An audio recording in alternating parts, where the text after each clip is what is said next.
요한복음 11장 38절에서 44절 말씀입니다.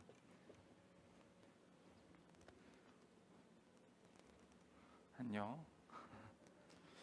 요한복음 11장 38절부터 44절까지 이렇게 읽고 교독하며 나가도록 하겠습니다.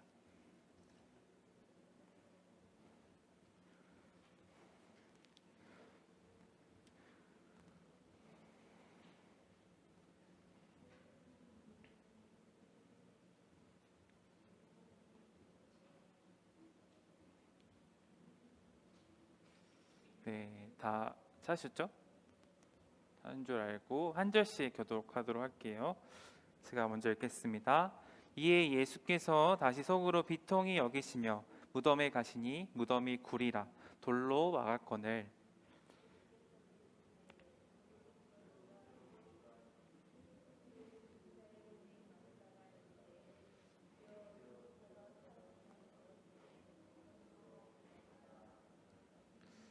네, 다시 한번 읽을까요? 네, 여러분들 생각해도 이건 아닌 것 같죠? 네, 한번 다시 한번 읽겠습니다. 시작.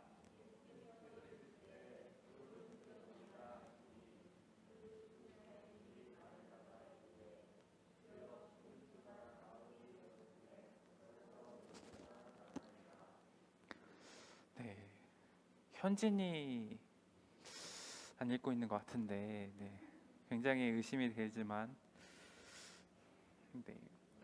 예수께서 이르시되 내 말이 내가 믿으면 하나님의 영광을 보리라 하지 아니하였느냐 하시니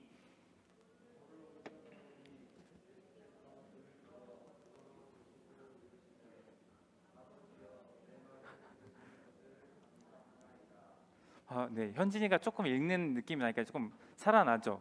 네, 한 명이 이렇게 큽니다. 네, 네, 감사합니다. 항상 내 말을 들으시는 줄 내가 알았나이다. 그러나 이 말씀을 맞죠? 이 말씀 하옵는 것은 물러선 무리를 위함이니 곧 아버지께서 나를 보내신 것을 그들로 믿게 하려 함이니이다.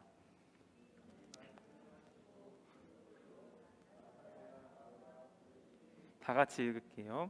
죽은 자가 수족을 배로 동인 채로 나오는데 그 얼굴은 수건에 쌓였더라. 예수께서 이르시되 풀어 놓아 다니게 하라 하시니라. 아멘. 오직 주만 바라봅니다 라는 제목으로 오늘 말씀을 나누도록 하겠습니다. 네. 그 2주 전인가요? 시우리가 농구 대회라고 들었지만 농구 대회까지는 아니었던 것 같고 경기를 뛰는 것을 보게 됐어요. 보니까 시우리가 그 팀에서 에이스였던 것 같아요. 모든 학생들이 시우리를 이렇게 중심으로 공이 패스가 되고 슈팅이 연결되어지는 모습을 좀 보면서 와 진짜 시우리 농구 잘한다 생각이 들었던 경기를 잠깐 보고 왔었는데요. 농구를 하니까 이제 이렇게 농구에서 되게 중요한 거는 상대방을 속여서 골을 연결시킬 수 있는 그런 게 중요하더라고요. 그런 걸 노루 패스도 그런 기술 중에 하나인데요. 영상을 하나 볼까요? 영상 혹시 볼 수 있죠? 노루 패스에 관련된 영상이 유튜브에 많이 있어서 한번 잠깐 보고 나누겠습니다.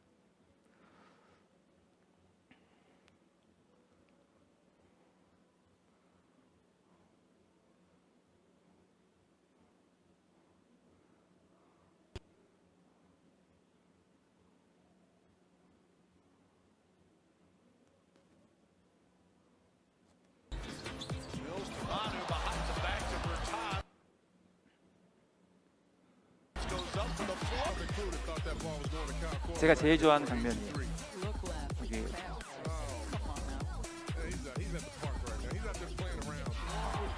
대단한 것 같아요. You gotta have butter to gel it. You gotta have eyes in the back of your head. Or Bring the lead to double figures. James behind the back.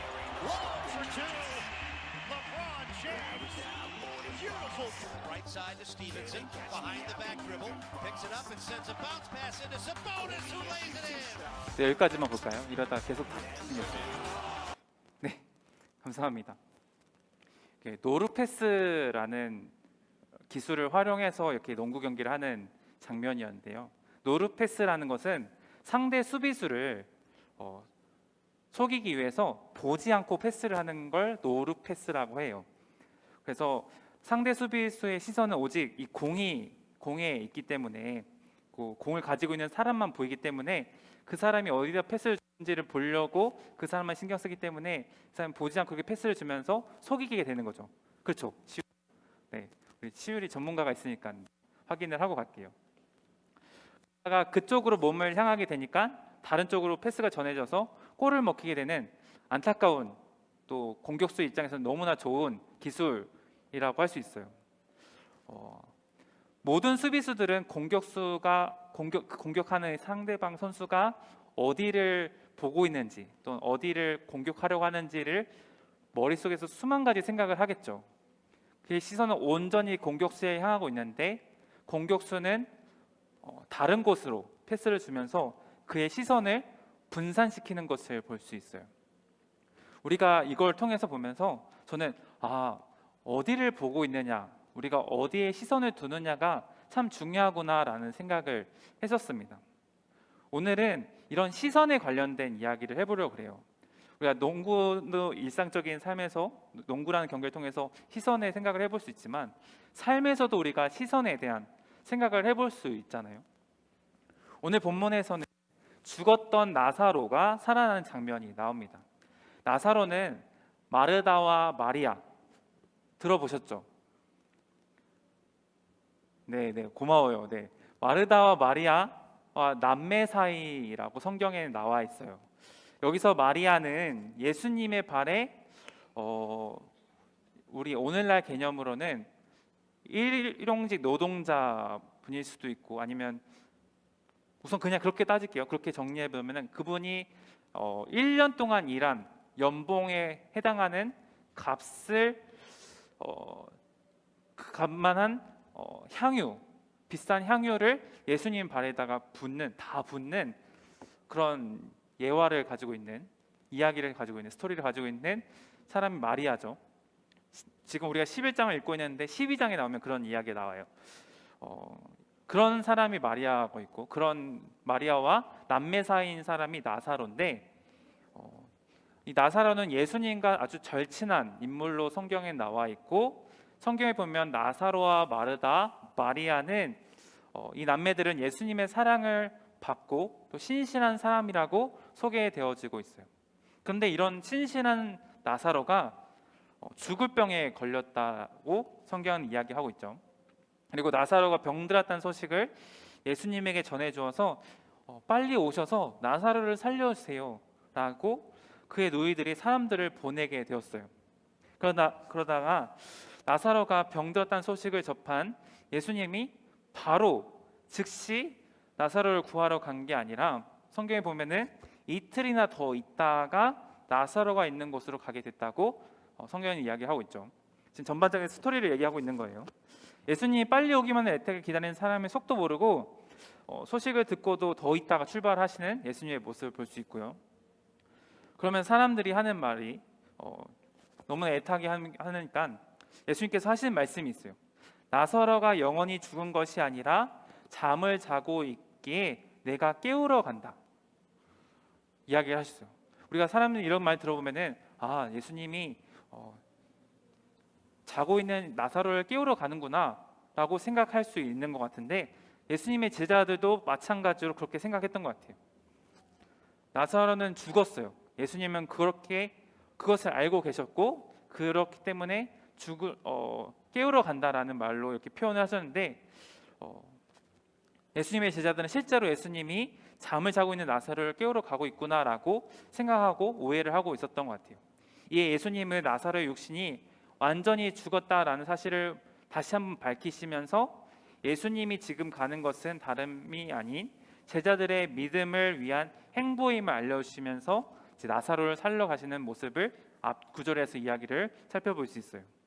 예수님이 이제 나사로의 집에 왔을 때 이미 나사로가 죽어서 무덤에 장사한 지 나흘이 된 상황입니다. 이때 1절 이때 보면 주께서 여기에 계셨더라면, 사람들이 또 그 마르다와 마리아 누이들이 하는 말이 주께서 여기에 계셨더라면 이라는 원망의 또는 절망의 소리를 하는 걸 들을 수 있어요. 우리가 생각해보면 그렇죠. 예수님이 조금만 더 빨리 왔으면 이렇게 나사로가 죽지 않았을 텐데 충분히 그렇게 속상해하고 원망의 소리를 내비칠 수 있어요. 예수님이 바로 온 것도 아니고 이틀이나 더 있다가 오신 그런 상황이기 때문에 좀만 더 빨리 왔으면 그렇게 또 말할 수도 있는 거죠. 자신의 형제, 그 남매 중에 자신의 형제가 죽었기 때문에 그렇게 원망의 소리를 하는 것을 볼 수 있고요. 38절을 한번 볼까요? 화면 띄워줄 수 있으세요? 38절.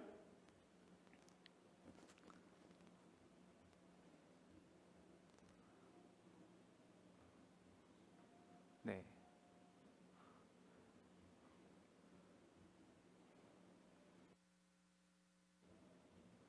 한번 읽어볼까요? 시작.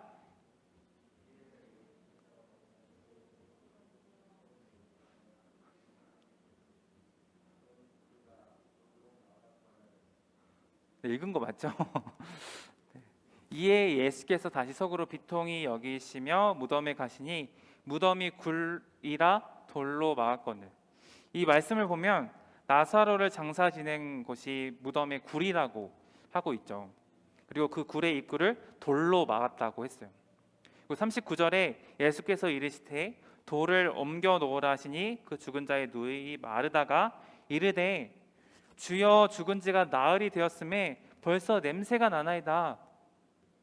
네, 여기서도 보면은 하지만 돌을 옮겨 놓으라 하신 예수님이 큰 소리로 나사로 나오라고 말씀하시고 그의 누이는 주여 죽은 지가 나흘이 되었음에 벌써 냄새가 나나이다라고 하는 모습을 볼 수 있죠. 이 말의 어투는 말도 안 되는 말씀 좀 하지 마세요.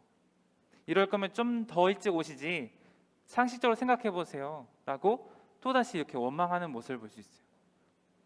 이렇게 마르다와 마리아의 그런 입장의 상황인 거죠. 그러나 예수님은 나사로야 나오라라고 말씀을 하세요. 그리고 나사로가 손과 발과 얼굴이 천으로 감겨져 있는 채로 나오는 것을 볼 수 있어요. 그리고 예수님은 사람들에게 풀어놓아 다니게 하라고 말씀하십니다. 사람들이 슬퍼하기도 하고 예수님을 비난하기도 하지만 그것은 나사로가 다시 살아날 것을 모르고 하는 행동이었죠. 우리가 앞에서 마르다와 마리아, 주변 사람들이 그 예수님을 향한 원망과 불평의 소리를 들었을 때 그것은 나사로가 다시 살아날 것을 모르고 하는 행동들이었다는 거예요. 예수님은 나사로를 살리실 것을 결정하시는 순간 그는 이미 살아난 사람인데 사람들은 그것을 몰랐죠. 나사로의 누이들이 상식에서는 이미 나사로는 죽었고 다시 살아날 수 없는 사람이었어요. 그건 우리도 마찬가지겠죠. 나사로가 죽었다. 우리 주변에 어떤 사람이 죽었다. 그거는 끝나는 거잖아요. 그런데 우리는 우리의 생각과 판단대로 살아갈 때가 너무나 많다라는 것을 여기서 살펴볼 수 있어요. 내 경험에 의한 생각을 기준으로 맞고 안 맞고를 따지는 경우가 많다라는 거죠. 이것이 옳다, 저것이 옳다라고 이야기를 한다라는 거예요. 심지어 예수님의 말씀에도 반대하여서 내 생각이 옳다고 이야기하는 마르다와 같은 우리의 모습을 볼 때가 있어요. 예수님의 마음과 생각은 중요하게 생각하는 하지만 실제로는 내 판단에 크게 반영하지 않고 있다라는 거죠. 예수님이 잠을 자고 있는 나사로를 깨우러 간다라고 하셨을 때 예수님의 제자들은 정말 잠을 자고 있나 보다, 죽은 줄 몰랐던 건데 막상 보니까 죽어 있었죠. 마리아와 마르다 그 사람들은 그런 예수님을 보면서 원망하고 불평하고 좀만 더 빨리 왔으면 하면서 그런 소리를 내비치는데 예수님께서는 나사로야 일어나라, 라고 말씀하시면서 그를 살리시는 모습을 보게 됩니다. 오늘 나사로를 만나러 가는 예수님의 마음이 무엇이었을까요? 고통 중에 죽었을 나사로를 생각하며 슬퍼하셨을까요? 아니면 다시 살아날 나사로를 기대하며 기뻐했을까요? 우리의 시선은 어디를 향하고 있습니까?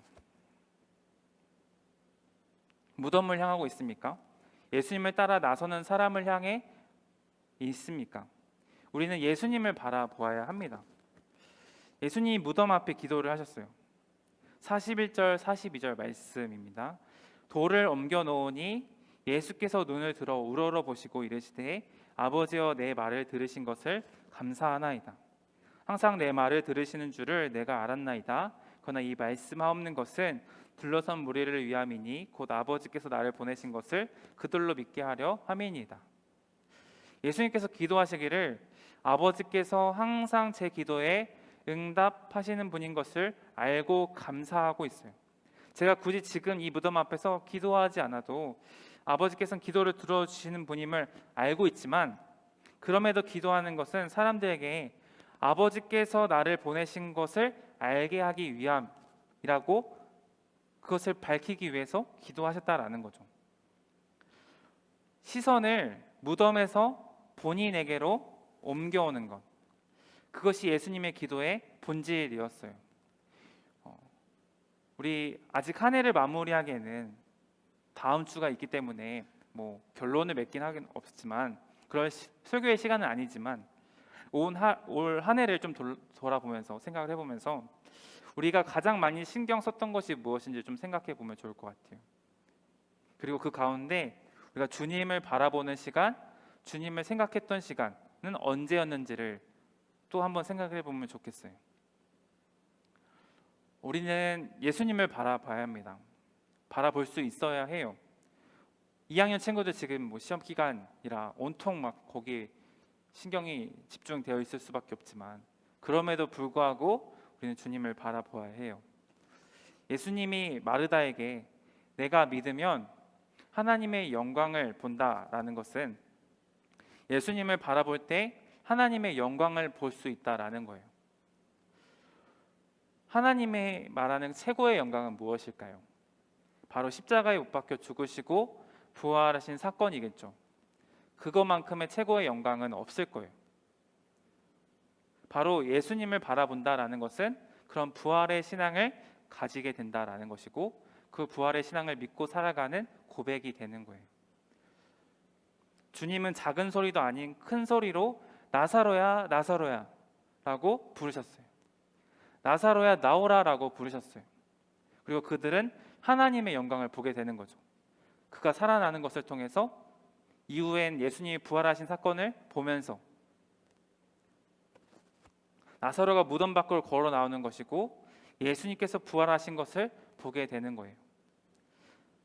여기서는 나타나진 않지만, 여기서는 아직 예수님이 부활하신 사건이 없지만, 이것을 통해서 하나님이 죽은 자를 살리실 그런 능력이 있으신 분, 예수님이 바로 그런 능력이 있으신 분이시라는 것을 증명하신 거죠.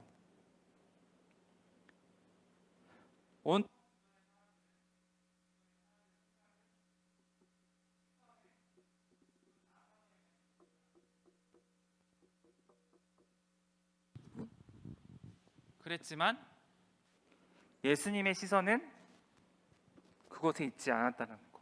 우리가 그러면 어디를 바라보고 어떤 곳에 시선을 두고 살아야 되는지를 생각해 볼 수 있을 것 같습니다.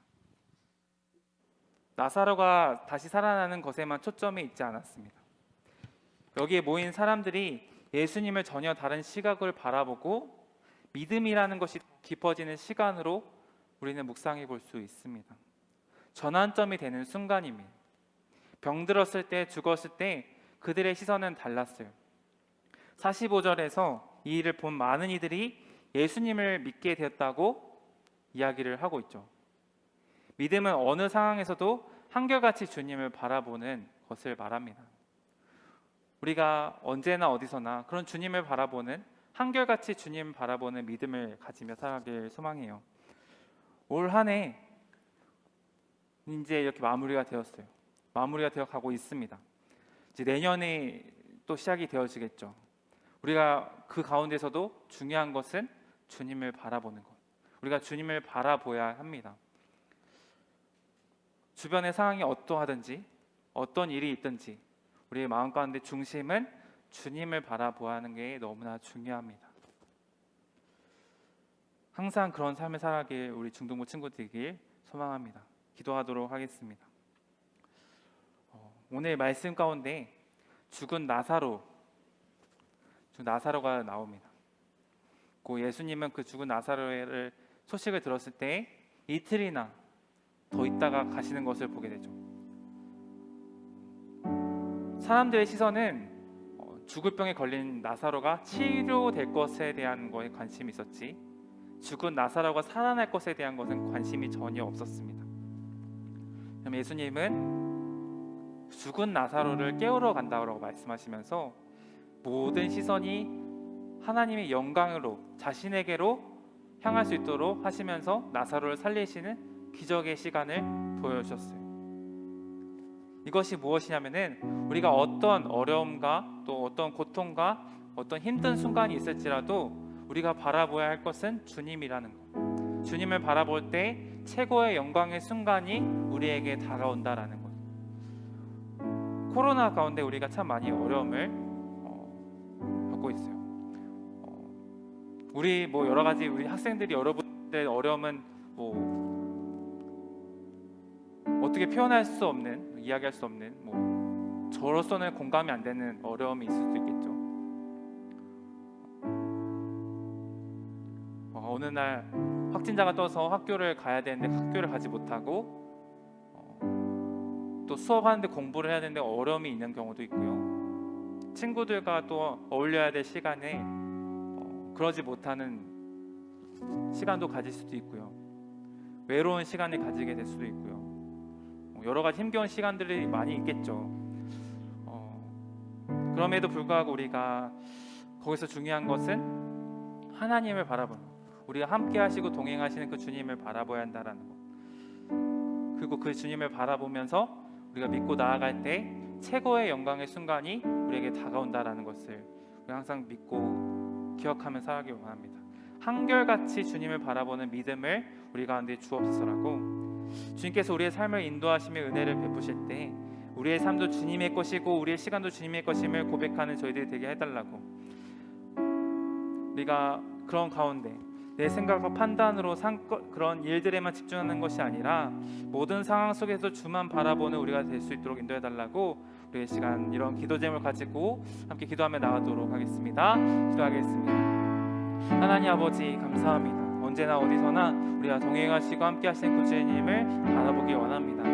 우리가 항상 명심해야 하고 우리가 기억해야 될 것은 정말 어느 상황이든지 한결같이 주님을 바라보는 그 믿음이 있길 고백하며 나아가기 원합니다.